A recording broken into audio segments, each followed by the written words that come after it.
அண்ணாமலை என்கின்ற தனி மனிதன் தமிழ்நாட்டு முதலமைச்சருடைய எந்த விஷயத்தையும் கிரிட்டிசைஸ் பண்றதுக்கு எனக்கு கருத்துரிமை இருக்கு. எதுக்கு என்னை கூண்டுக்குள்ள போட்டு அடைச்சு வைக்கிறீங்கன்னு நினைக்கிறீங்களா? நமக்கான காலம் வரும்பொழுது பறக்க ஆரம்பிப்போம், என்னை கூண்டு கிளியாக இருப்போம்.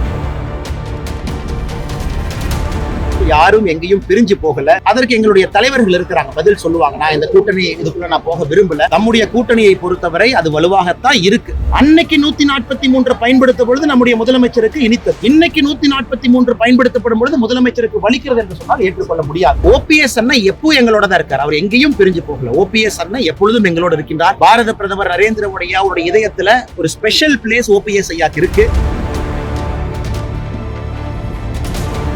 Saubhagya Home and Kitchen Appliances.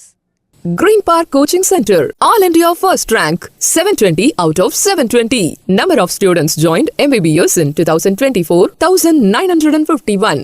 Green Park Coaching Center. நேற்று இரவு பத்திரிகை நண்பர் ஒரு கேள்வி கேட்டீங்க. காலையில் உங்களை பார்ப்பதாக சொல்லியிருந்தேன். நான் உங்களுடைய கேள்வி என்னன்னா, தமிழகத்தினுடைய முதலமைச்சர் ஐயா ஸ்டாலின் அவர்கள் நம்முடைய ஜனாதிபதி அவர்கள் உச்சநீதிமன்றத்திற்கு சில கேள்விகள் எழுப்பியிருக்கிறாங்க, அவங்களுக்கு இருக்கக்கூடிய அதிகாரத்தை பயன்படுத்தி.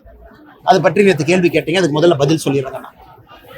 ஆனா குறிப்பா தமிழக மக்களுக்கு அரசியல் கட்சிகள் நிறைய தலைவர்கள் உங்களை குழப்பி கொண்டிருக்கிறார். அதை கொஞ்சம் டீட்டெயிலா பேசணும்னு நான் விரும்புறேன். ஐயா, உச்சநீதிமன்றத்தை பொறுத்தவரை உச்சநீதிமன்றத்திற்கு என்ற அதிகாரம் இருக்கிறது, ஆளுநருக்கு என்ற அதிகாரம் இருக்கிறது, ஜனாதிபதிக்கு என்ற அதிகாரம் இருக்கிறது, முதலமைச்சருக்கு என்ற அதிகாரம் இருக்கிறது. இது எல்லாமே நம்முடைய அரசியலமைப்பு சட்டத்துல நம்ம வரைமுறைப்படுத்தி இருக்கின்றோம். உதாரணத்திற்கு ஆர்டிகல் 142 அரசியலமைப்பு சட்டத்தின்படி உச்சநீதிமன்றத்துக்கு இந்த நாட்டுல எங்கேயாச்சும் அநியாயம் நடந்திருக்குன்னு நினைச்சாங்கன்னா அவங்களாகவே அந்த கேஸ் எடுத்து அவங்களாகவே தீர்ப்பு கொடுக்கலாம். ஆர்டிகல் 142 என்பது உச்சநீதிமன்றத்தினுடைய தீர்ப்பு வேறு எந்த தீர்ப்பாக இருந்தாலும் அதை ஓவர் ரைடு பண்ணி இருக்கும். அதே போல உச்சநீதிமன்றம் ஒரு தீர்ப்பு கொடுத்திருந்தாலும் கூட ஜனாதிபதி அவர்களுக்கு ஒரு சின்ன கேள்வி இருக்கு, ஒரு விடயம் இருக்கு, ஒரு சந்தேகம் இருக்குன்னா ஆர்டிகல் 143 ஜனாதிபதிக்கு அதிகாரம் கொடுத்திருக்கிறாங்க. சோ அதன்படி நம்முடைய மாண்புமிகு ஜனாதிபதி திருமதி திரௌபதி முர்மு அம்மா அவர்கள் ஏப்ரல் 8ஆம் தேதி உச்சநீதிமன்றத்தினுடைய தீர்ப்பு, ஆளுநருக்கு அதிகாரம் என்ன இருக்கு, ஒரு சட்டப்பேரவையில் ஒரு தீர்மானம் நிறைவேற்றினா காலக்கெடுவு நிர்ணயித்திருக்கிறாங்க. இதுல ஆளுநருக்கு மட்டும் காலக்கெடுவு நிர்ணயிக்கல, ஜனாதிபதிக்கும் காலக்கெடுவு நிர்ணயித்திருக்கிறாங்க. அதன் அடிப்படையில நம்முடைய ஜனாதிபதி ஆர்டிகல் 143 பயன்படுத்தி 14 கேள்விகளை எழுப்பியிருக்கிறார். 14 கேள்விகள் என்ன பொருள்னா, ஜனாதிபதிக்கு நீங்க கெடு நிர்ணயிக்கலாமா? அது மட்டும் இல்ல, 13 கேள்விகள்ல உண்மையான அரசியலமைப்பு சட்டத்துல ஆர்டிகல் 200 என்ன சொல்லுது, அதாவது ஆளுநருக்கு அளிக்கப்பட்டிருக்கக்கூடிய தனி அதிகாரம். இப்ப 143 பயன்படுத்தி ஜனாதிபதி ஒரு கேள்வி கேட்கும் பொழுது உச்சநீதிமன்றம் என்ன செய்யணும்னா, ஆர்டிகல் 145 பயன்படுத்தி குறைந்தபட்சம் 5 நீதிபதிகள் இருக்கக்கூடிய அமர்வை அமைக்கணும். 5 நீதிபதி இருக்கலாம், 7 நீதிபதி இருக்கலாம், கான்ஸ்டிடியூஷனல் பெஞ்ச். இன்னைக்கு நம்முடைய ஜனாதிபதி அவர்கள் கேட்டதுல எந்த தவறும் இல்லை என்பதை தமிழக மக்கள் உணர்ந்து கொள்ள வேண்டும். நம்முடைய முதலமைச்சர் அவர்கள் தேவையில்லாம குழப்பறாங்க. ஏன்னா ஒரிஜினல் கேஸ் ஏப்ரல் 8ஆம் தேதி கொடுக்கப்பட்ட தீர்ப்பு தமிழ்நாடு அரசுக்கும் தமிழ்நாடு ஆளுநருக்கும் இருந்த பிரச்சனைக்காக தமிழ்நாடு அரசு உச்சநீதிமன்றத்துக்கு போனாங்க. ஆனா அந்த தீர்ப்புல ஜனாதிபதி அவர்கள் என்ன செய்ய வேண்டும் என்று கூறப்பட்டிருக்கின்ற காரணத்தினால ஜனாதிபதி மேல போறாங்க.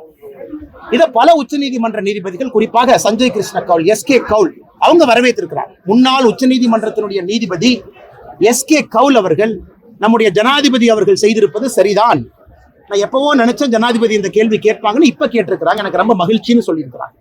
அதனால் நம்முடைய உச்சநீதிமன்றம் இப்ப ஜனாதிபதி அவர்கள் அவங்களுடைய அதிகாரத்தை பயன்படுத்திய பிறகு குறைந்தபட்சம் 5 நீதிபதிகள் இருக்கக்கூடிய அமர்வை கொண்டு வந்து 14 கேள்விகளுக்கு பதில் சொல்லணும். இது முதல் முறையா இல்லை. சுதந்திர இந்தியாவில் இதுவரை ஜனாதிபதி அவர்கள் 15 முறை கேள்வி கேட்டிருக்கிறார். 15 முறை நம்முடைய ஜனாதிபதி அவர்கள் 1950க்கு பிறகு ஆர்டிகல் 143 பயன்படுத்தியிருக்கு. இது 16வது முறை. இதையும் நாம் புரிந்து கொள்ள வேண்டும். இப்ப முதலமைச்சருக்கு நேரடியாக ஒரு பதில் சொல்ல விரும்புறேன். 1991 காவேரி வாட்டர் ட்ரிபியூனல் 1956 அமைச்சோம். அது 91 தீர்ப்பு கொடுத்துச்சு, கர்நாடகா மாநிலம் தமிழகத்திற்கு 205 டிஎம்சி தண்ணி கொடுக்கணும். அப்ப கர்நாடகாவுடைய முதலமைச்சராக பங்காரப்பையா இருந்தாங்க. நாங்க கொடுக்க மாட்டோம் அப்படின்னு ஒரு தீர்மானத்தை சட்டமன்றத்துல போடுறாங்க. அதை ஆளுநருக்கு அனுப்பி வைக்கிறாங்க. அப்ப நீதிபதி எல்லாமே பார்த்தாங்க, ஆர்டினன்ஸ் போட்டாங்க. நம்ம மாதிரி நம்ம சட்டமன்றத்தில் ஆர்டினன்ஸ் போடுறாங்க, சட்டம் போடுறாங்க, நம்ம ஆளுநருக்கு அனுப்பி வைக்கிறாங்க. அன்னைக்கு இருந்த நம்முடைய ஜனாதிபதி அவர்கள் இதே 143 பயன்படுத்தி உச்சநீதிமன்றத்துக்கு போறாங்க. கர்நாடகா சட்டசபையில போட்டிருக்கக்கூடிய தீர்மானம் செல்லுமா செல்லாதா? அதனால முதலமைச்சர் புரிந்து கொள்ள வேண்டும், அன்னைக்கு உச்சநீதிமன்றத்தினுடைய 5 நீதிபதி கொண்ட அமர்வு அதெல்லாம் ஸ்டடி பண்ணிட்டு இல்லை, நாங்க மேல இருந்து தண்ணி கொடுங்கன்னு சொன்னதுக்கு அப்புறம் கர்நாடகாவுடைய சட்டப்பேரவைக்கு அதிகாரம் இல்லை, அந்த தண்ணியை பிளாக் பண்றதுக்கு அதிகாரம் இல்லை, அதனால 205 டிஎம்சியை கொடுத்தாக வேண்டும் என்று அன்னைக்கு சொன்னாங்க. அன்னைக்கு 143 பயன்படுத்த பொழுது நம்முடைய முதலமைச்சருக்கு இனித்தது. இன்னைக்கு 143 பயன்படுத்தப்படும் பொழுது முதலமைச்சருக்கு வலிக்கிறது என்று சொன்னால் ஏற்றுக்கொள்ள முடியாது. சுதந்திர இந்தியால 15 முறை பயன்படுத்தி இருக்கின்றார்கள். 16வது முறை ஏன் சங்கர் தயாள் சர்மா அவர்கள் இந்தியாவுடைய ஜனாதிபதியாக இருக்கும் பொழுது ராம் டெம்பிள் இடத்துல உண்மையாலும் மாஸ்க் முதல்ல இருந்துச்சா, கோவில் முதல்ல இருந்துச்சா அப்படிங்கிற கேள்வியும் 143 பயன்படுத்தினாங்க. அப்ப உச்சநீதிமன்றம் பதிலளிக்க மறுத்து விட்டார். இன்னைக்கு உச்சநீதிமன்றத்தில் இருக்கு, திரும்ப கேட்கலாம் கேள்வியை ரீஃப்ரேம் பண்ணணும். அதனால் இந்தியாவில் ஜனநாயகம் சிறப்பாக இருக்கிறது. உச்சநீதிமன்றம் அதனுடைய வரம்புக்குள்ள வேலை பார்க்கறாங்க, ஜனாதிபதி அவங்க வரம்புக்குள்ள வேலை பார்க்கறாங்க. அதனால் கேட்டிருக்கக்கூடிய கேள்விகள் 14 கேள்விகளுக்கு உச்சநீதிமன்றத்தினுடைய குறைந்தபட்சம் 5 நீதிபதி அமர்வு பதில் சொல்ல போறாங்க. அதனால் எதற்காக நம்முடைய முதலமைச்சர் தேவையில்லாத இருக்கிறாங்க? அன்னைக்கு கர்நாடகா தண்ணி கொடுக்க முடியாது என்று சொன்ன பொழுது இதே 143 தமிழகத்திற்கு பயன்பட்டது. இதே 143 மூலமாகத்தான் தமிழகத்திற்கு 205 டிஎம்சி தண்ணி வந்துச்சு. இன்னைக்கு எப்படி தமிழகத்திற்கு எதிராக போகும்? நரேந்திர மோடி ஐயாவுடைய ஆட்சியில ஜனாதிபதி 143 ஆர்டிகளை பயன்படுத்தும் பொழுது எப்படி தமிழகத்திற்கு எதிராக போகும்?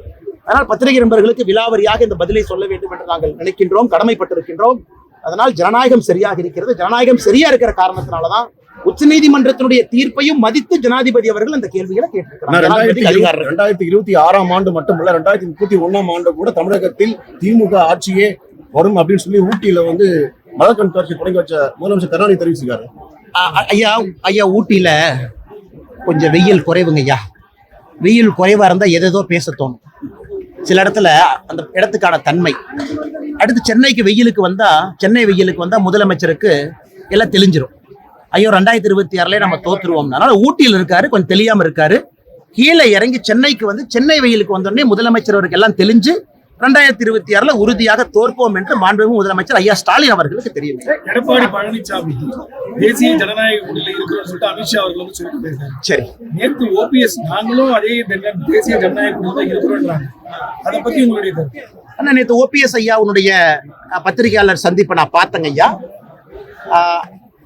அதற்கு எங்களுடைய தலைவர்கள் இருக்கிறாங்க, பதில் சொல்லுவாங்க. நான் இந்த கூட்டணி இதுக்குள்ள நான் போக விரும்பல. ஒரு விஷயத்தை நன்றாக புரிந்து கொள்ள வேண்டும், எல்லோரும் எங்களோடு தான் இருக்கின்றார்கள், யாரும் எங்கேயும் பிரிஞ்சு போகல. அதனால் நம்முடைய கூட்டணியை பொறுத்தவரை அது வலுவாகத்தான் இருக்கு. அதை சில அரசியல் கட்சி தலைவர்கள், குறிப்பாக திராவிட முன்னேற்ற கழகத்தினுடைய கூட்டணியில் இருக்கிறவங்க தேவையில்லாத குழப்பத்தை விளைவிக்கிறாங்க. ஆனால் எங்களுடைய தலைவர்கள் இருக்கிறாங்க, ஒன்னும் பிரச்சனை இல்லை. ஏற்கனவே உங்களுக்கு சொல்லியிருக்காங்கன்னா, நான் இன்று ஒரு தொண்டனாக பணி செய்து கொண்டிருக்கின்றேன். சுப்ரீம் கோர்ட் பிரச்சனை கேளுங்க, பதில் சொல்றேன். பிரசிடென்ட் பவர்ஸ் கேளுங்க, சொல்றேன். எல்லா அரசியலும் கேளுங்க. நான் ஒரு தொண்டனாக என்னுடைய பணியை செய்து கொண்டிருக்கின்றேன். அது கூட்டணி அதெல்லாம் என்ன இருக்கோ நான் ஒதுங்கி இருக்கின்றேன். தொண்டனாக நடப்பதை பார்த்து கொண்டு என்னுடைய பணியை மட்டும் மோடி ஐயாவுக்காக செய்யறேன்.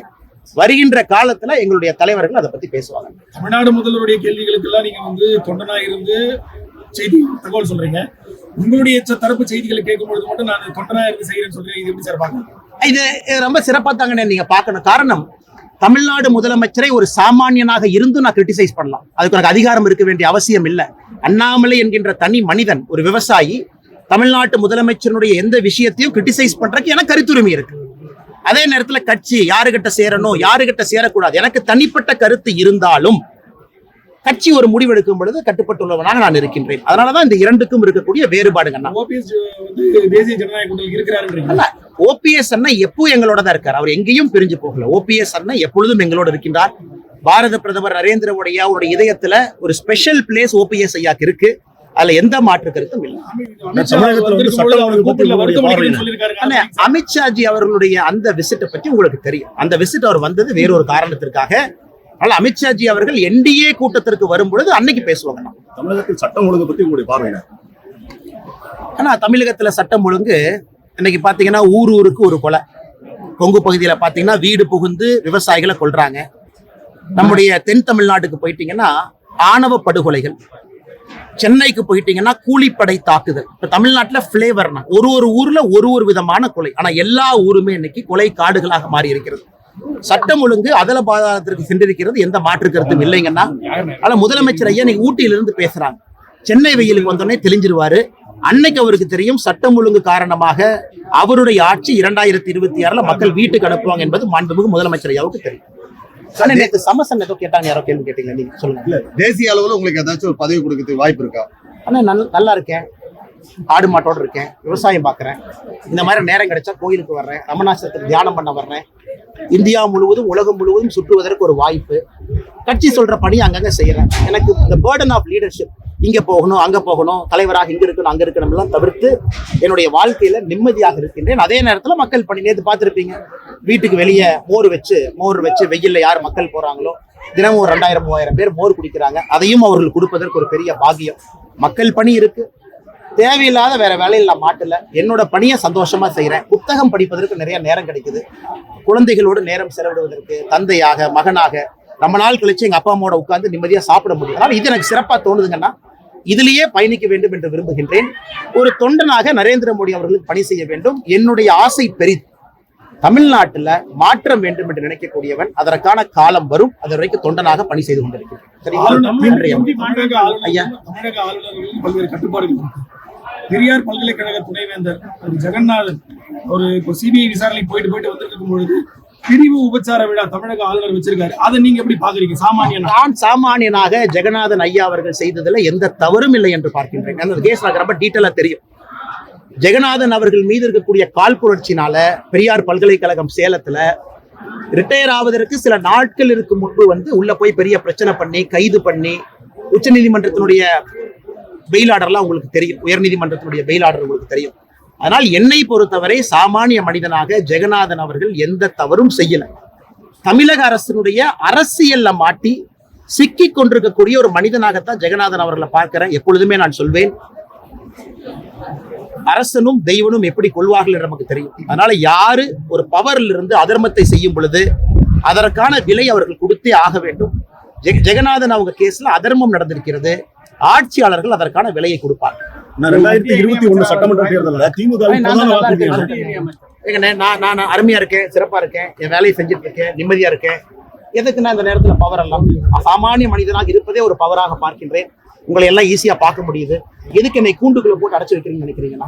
நமக்கான காலம் வரும்பொழுது பறக்க ஆரம்பிப்போம், என்னை கூண்டு கிளியாக இருப்போம். 2021 சட்டமன்ற திமுக பிரதான வாக்குறுதியான பழைய பென்ஷன் திட்டம் இதுவரை நிறைவேற்றப்படவில்லை. இதனுடைய தாக்கம் 2026 தேர்தலில் எதிரொலிக்குமா? ஆனா திமுக பழைய பென்ஷன் திட்டத்தை நிறைவேற்ற வேண்டும் என்றால் திமுகவுக்கு நிறைவேற்றுவதற்கு முழு உரிமை இருக்கு. உதாரணத்திற்கு காங்கிரஸ் ஆட்சி அவங்க இந்த மாதிரி நாங்க வரப்போறோம் அப்படின்னு ஹிமாச்சல பிரதேஷ்ல சொன்னாங்க. நாங்க பழைய பென்ஷன் எடுக்கிட்டு நம்ம புது பென்ஷன் எடுத்துட்டு பழைய பென்ஷனை கொண்டு வர்றோம். வாக்குறுதி கொடுத்து வந்த ஆட்சி. இன்னைக்கு நீங்க ஹிமாச்சல பிரதேசனுடைய காங்கிரஸ் ஆட்சியை பாருங்க, அவங்க கொண்டு வர முடிந்துதான் முடியலையா? தமிழ்நாட்டினுடைய முன்னாள் நிதியமைச்சர் ஐயா பிடிஆர் அவர்கள் சொன்னாங்க, வாய்ப்பே இல்ல, சாத்தியமே இல்ல, பழைய பென்ஷன் திட்டத்தை கொண்டு வர முடியாது. அதனாலதான் பிரதமர் அவர்கள், உங்களுக்கு தெரியும், இன்னைக்கு பழைய பென்ஷனும் இல்ல புது பென்ஷனும் இல்ல, பிரதமர் அவர்கள் இன்னைக்கு இது ரெண்டையும் தாண்டி இன்னொரு பென்ஷன் அறிவிச்சிருக்கிறாங்க. நமக்கு தெரியும்.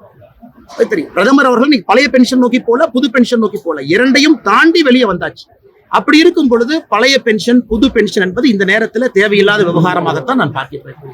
மத்திய இணையமைச்சராக இருக்கிறவங்க கூண்டுக்குள்ள இருக்கிறாங்க, கூண்டு கிளியா இருக்கிறாங்கன்னு சொல்றீங்க. அண்ணே, வாக்குவாதம் பண்றா பண்ணலானே, கோயில்ல இருக்கேன், அது தவறா போயிடும். நான் எனக்காக பேசுறேன், நீங்க உங்களுக்காக பேசுறீங்க. ஒருத்தருக்கும் ஒன்னொன்னு பிடிக்கும், எனக்கு புரியாதுன்னு சொல்றேன். நான் இணையமைச்சராக அமைச்சராக இருந்தாலும் அவங்க இந்த பணியை செய்யறாங்க. இந்த நேரத்துல இந்த பணியை நான் செய்யறேன். நான் கூண்டு கிளின்னு சொல்றேன், அதையே நீங்க இன்னொரு அமைச்சருக்கு போடுறீங்க, அதே இன்னொரு இணை அமைச்சருக்கு போடுறீங்க. நான் என்னுடைய மைண்ட, என்னுடைய நிலைமைய, நான் இருக்கக்கூடியத, எனக்கு அப்பாவாகவும் இருக்குன்னு ஆசை, மகனாகவும் இருக்குன்னு ஆசை, தொண்டனாகவும் இருக்குன்னு ஆசை, நிம்மதியா இருக்கேன். இதை ஏன் நீ போட்டு அடைச்சு வைக்க பாக்குறீங்க தலைவர்? திருவண்ணாமலை அண்ணாமலையார் கோயில்ல பக்தர்கள் தரிசன வரிசையை விட புறவழி தரிசன வரிசை தான் அதிகம் பேர் மக்கள் போறதா ஒரு குற்றச்சாட்டு இருக்கு. ஐயா எனக்கு தெரியலைங்க ஐயா, தெரியாத விஷயத்த சொல்லக்கூடாது, நான் தெரிஞ்சுட்டு பேசுறேன் ஐயா. நன்றி ஐயா, தேங்க்யூ.